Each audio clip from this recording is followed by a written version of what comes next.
O Porto fica com 20% em caso de uma futura compra do Santos Futebol Clube. O jogador chega por 1 ano e meio de contrato.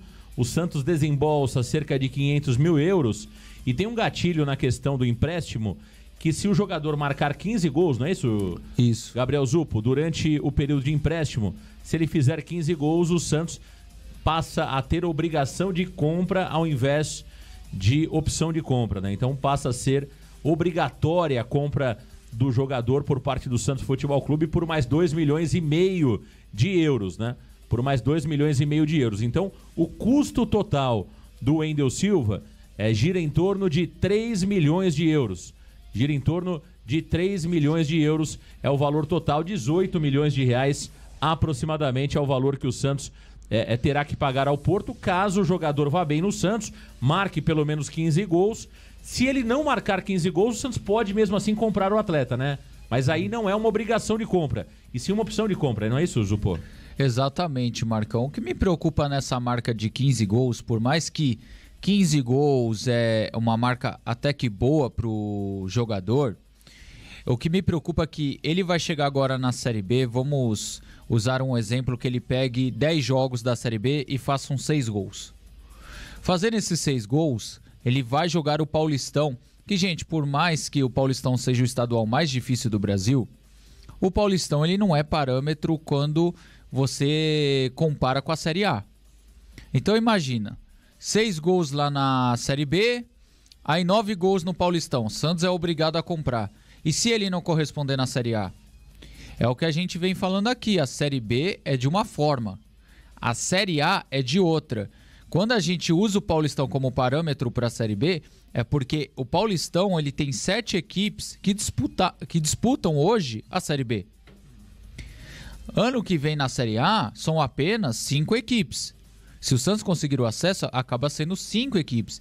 Então me preocupa bastante essa meta de gols, porque se a gente pegar até o jogador lá do Palmeiras, o Flaco Lopes, que foi artilheiro da competição, teve um grande destaque. E é um jogador que, na minha opinião, não é lá essas coisas, não é um craque, não é um gênio. E quando você joga contra equipes da Série B, faz lá um número de gols razoável, aí você faz um bom Paulistão, o Santos é obrigado a comprar, só que aí quando o Santos vira a opção de compra para obrigação, começa a Série A. Aí vamos supor que na Série A ele não corresponda. E aí? É esse que é o problema, né? O ponto é o seguinte, tem até um varandeiro aqui, o Daniel Augusto, falando, mas Zupo, o que estão aí não marcam nem na Série B, Paulista e etc. E nesse ponto eu concordo com o Daniel, entendeu? Eu até falei contigo sobre isso fora do ar, né? Uhum. A gente começou esse debate aqui antes de começar o programa, eu e o Gabriel. Debate no bom sentido, né? Muita gente, às vezes, até nos momentos de eleições, né? Muita gente confunde debate com discussão. Não, debate é uma troca de ideias. Não necessariamente você precisa pensar diferente, mas você debate um assunto, você discute um assunto. E a gente estava discutindo sobre isso, né? Porque o Zupo me falou justamente isso. Marcão, 15 gols talvez seja um número pequeno para que a gente consiga ter a certeza que o Wendel Silva é jogador para o Santos. E aí eu perguntei para ele, eu falei, Zupo, mas quantos gols tem o Julio Furch durante esse mesmo período? Tem menos de 15 gols. Sim. Tem menos de 15 gols. Por exemplo, você tem vários jogadores, o Alfredo Morelos marcou lá 5 gols, o Angulo marcou meia dúzia de gols com a camisa do Santos Futebol Clube. Veja que não é tão simples assim, né? Mesmo jogando Série A, mesmo jogando Série B, mesmo jogando Campeonato Paulista. Então, eu acho o seguinte, como gatilho, até pode fazer sentido os 15 gols, porque o número hoje dos atacantes do Santos é muito mais baixo que isso. Você não tem um protagonismo. Se nós chegarmos daqui um X período e o Wendel Silva tiver 15 gols, é sinal que pelo menos ele jogou mais do que aqueles que estão no Santos atualmente. Aí quando você olha, por exemplo, o valor, 3 milhões de euros para uma promessa, para um jogador que você não tem a certeza que vai dar certo, é um valor alto. Mas 3 milhões de euros para um jogador que marcou daqui um ano 15 gols, acho que pode ser algo um pouco mais próximo do ideal, entendeu? Então, gera muitas dúvidas. Eu conheço pouco, a gente estava até vendo, antes de começar o programa aqui, vídeos do Wendel Silva, e eu falei pro Zupo, Eu prefiro ter cuidado com vídeos, porque o cara faz gol de tudo quanto é jeito. O mapa de calor dele impressiona. Agora, é numa Série B de futebol português. O futebol português, na Série A, já tem um nível muito mais baixo do que o nosso futebol.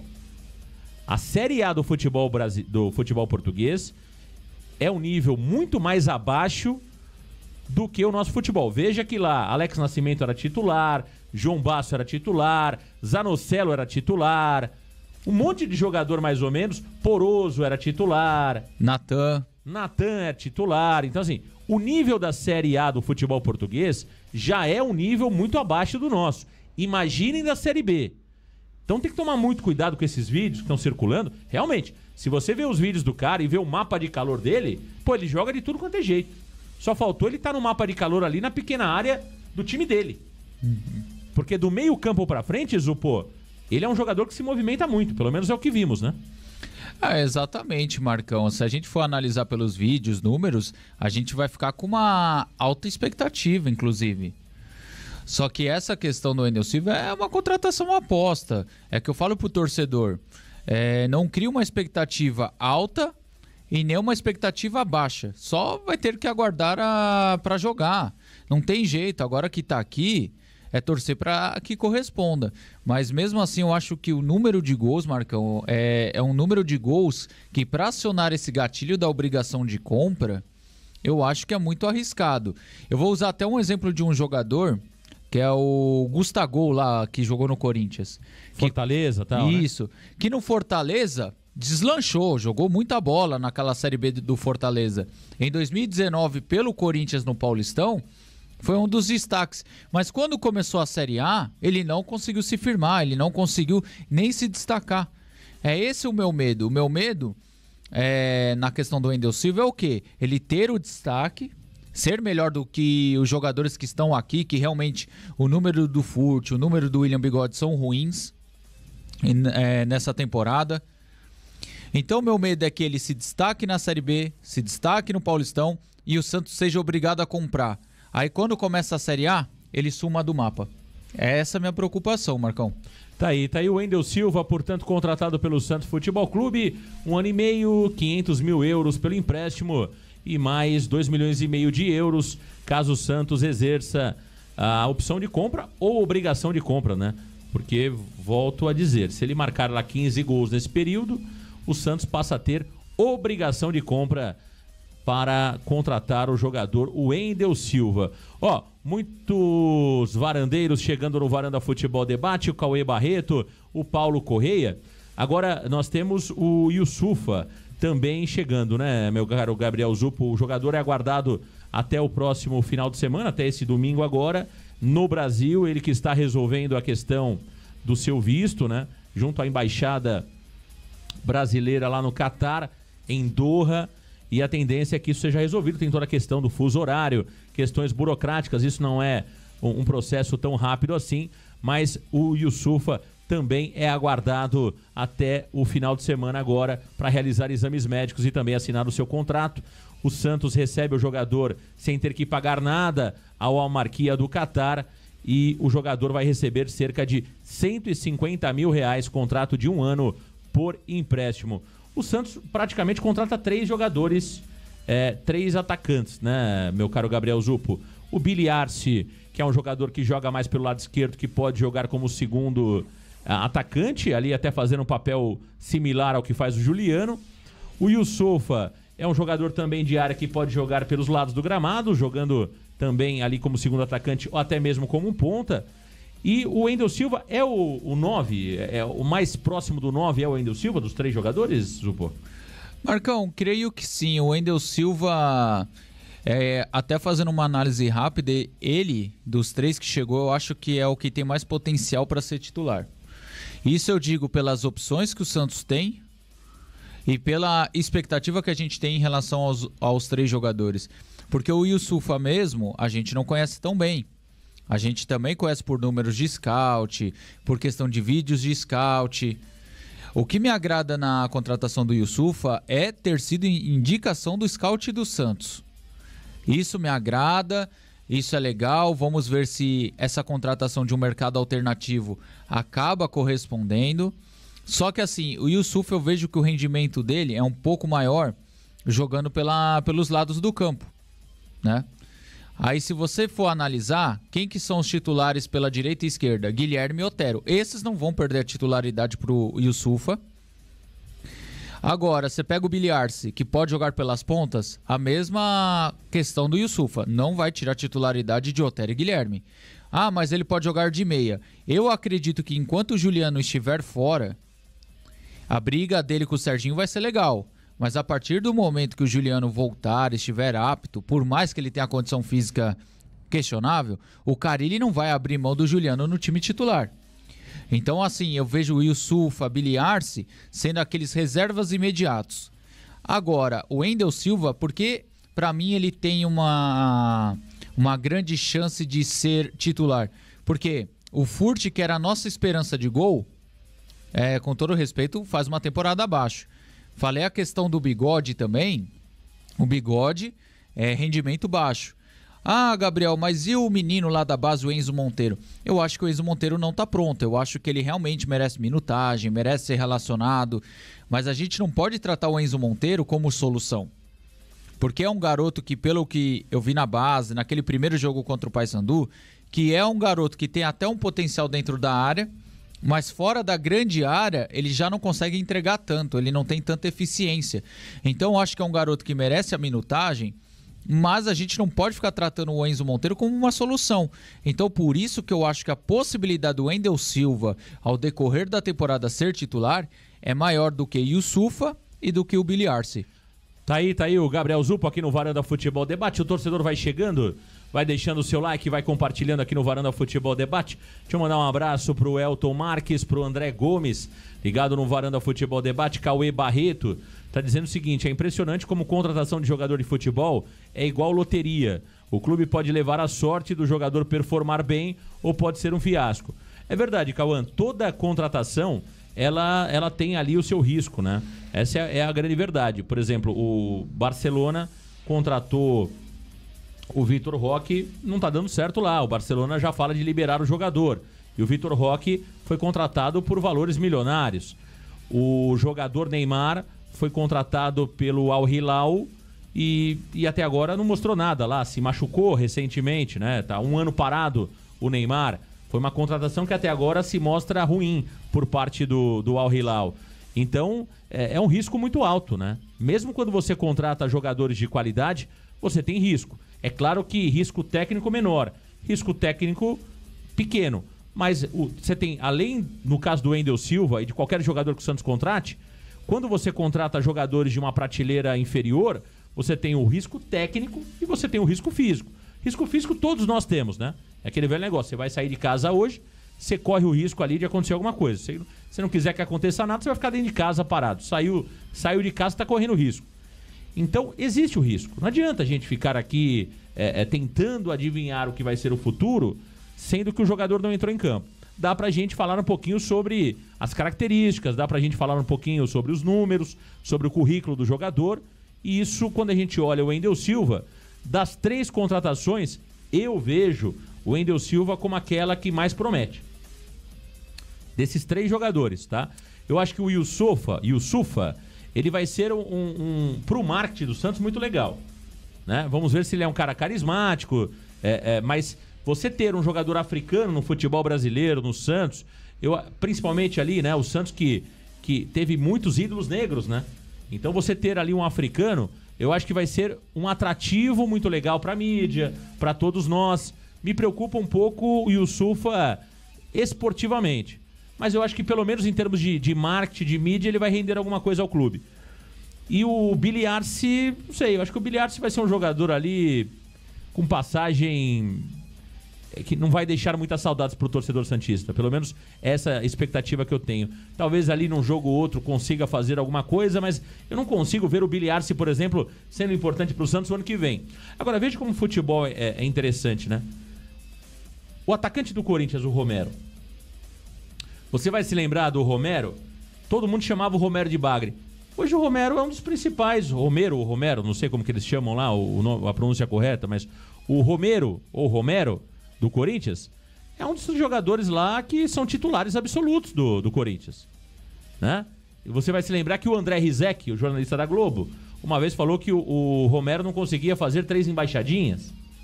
Então, assim, é muito relativo, né, Zupo? Às vezes você tem um jogador razoável, nota 4,5, 5, que vai bem.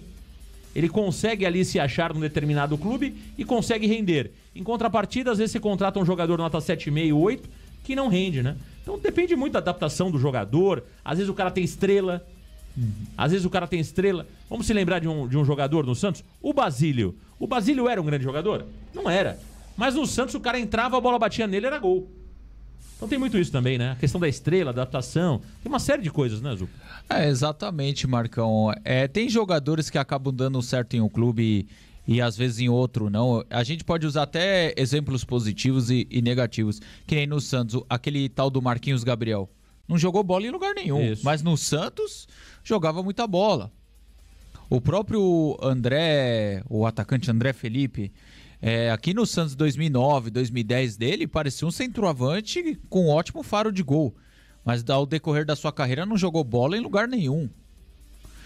Eu vou até usar um exemplo do Arouca. Quantos não questionaram a contratação do Arouca na época? O Marinho mesmo. Quantos não questionaram na hora que o Santos contratou o Marinho? Numa troca, acho que com o David Braz. Então, assim, tem jogadores que às vezes aqui acabam tendo um certo destaque que a gente não esperava. Assim como também já teve jogadores que a gente esperava uma boa entrega e não teve. Um exemplo, em 2013 o Santos contratou o Montijo do Cruzeiro, se eu não me engano pagou 16 milhões pelo Montijo, esperando que o Montijo substituísse o Ganso, seria aquele parceiro maravilhoso do Neymar. E todo mundo apontava a contratação do Montijo como excelente, hein? Exato. E não aconteceu nada. E engraçado que naquela época, um jogador que ninguém dava nada quando chegou ao Santos, acabou se destacando, que era o Cícero. O Cícero, exato. Então, assim, tem jogadores que às vezes a gente não tem tanta expectativa, que acaba correspondendo, como também tem o lado negativo. Jogadores que a gente espera uma entrega e acaba não correspondendo. Até a última, por mais que dividiu opiniões, a contratação do Goulart foi uma dessa. Que a torcida, boa parte da torcida, criou uma grande expectativa em relação ao Goulart. Só que boa parte não levou em consideração o seu histórico de lesão, que era um jogador com problemas no joelho. Inclusive o jogador, pelo menos, ele reconheceu que não entregou no Santos e abriu mão de um bom valor na hora que rescindiu com o Santos. É isso. Então, no final das contas, o que agora a gente precisa esperar é que esses caras entrem em campo. Todas as análises, qualquer tipo de situação que possa ter sido levada em consideração até o momento da contratação, ela cai por terra. Agora tem que esperar o cara entrar em campo, jogar, para ver o que acontece, né? Porque tem muitos jogadores com nível técnico baixíssimo que dão certo. Tem jogadores com nível técnico alto que chegam e não rendem. Tem a questão da estrela, tem a questão de adaptação, tem cara que dá certo num clube que não dá certo em outro, né? Citamos aqui o caso do Romero no Corinthians, do Basílio no Santos, entre outros jogadores. É claro que a tua margem de erro ela diminui quando o jogador tem mais qualidade? É claro que tem. Se você contrata um jogador em alta, o teu investimento é mais alto e a tua margem, a chance desse cara não render, ela é menor. Quando você contrata um cara desconhecido, de segunda prateleira, a famosa oportunidade, a famosa xepa, o teu investimento é baixinho e a chance de erro ela é maior. Ela é maior. É claro que é verdade isso também. Mas se você se você acerta, também é legal demais, né? Ninguém conhecia o Cano. O Cano ninguém conhecia. O Verratti do Vasco da Gama jogava num time pequeno da Argentina. Então, vamos torcer para que o Santos tenha acertado. Olha, se o Santos acertar em pelo menos 2 das 3 contratações que fez agora, para mim é um índice altíssimo, né? Aliás, quando a gente faz um balanço das contratações do Santos, para um clube que contratou 18 jogadores, agora vai para 21, né? Uhum. É o 20º, o Santos contratando agora, serão 21 contratados na gestão Marcelo Teixeira. Eu entendo que o índice do Marcelo Teixeira em termos de contratação, ele é muito superior ao do Rueda. Ah, isso daí também, tranquilo, O Rueda tinha né? lá, o quê? 10% de acerto? 50 jogadores, 5 ele acertou. E olhe lá. E olhe lá.